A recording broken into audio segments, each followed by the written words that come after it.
నిన్ను నీవే సత్కార్యముల విషయమై మాదిరిగా కనపరుచుకొనుము. తీతు 2:7.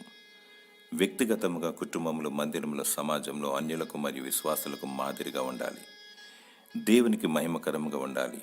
నీకున్న విశ్వాసాన్ని మరియు సాక్ష్యాన్ని కాపాడుకోవాలి.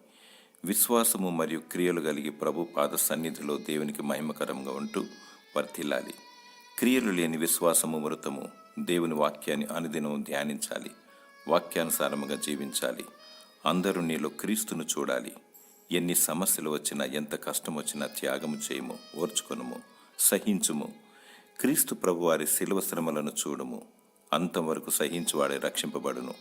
వెనుకున్న వాటిని మరిచి ముందున్న వాటి కొరకు వేగిరపడుచు గురి యొద్దకే పరిగెత్తుము. జీవ కిరీటమును పొందుకునిదవు.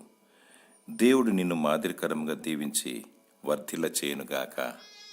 ఆమెన్.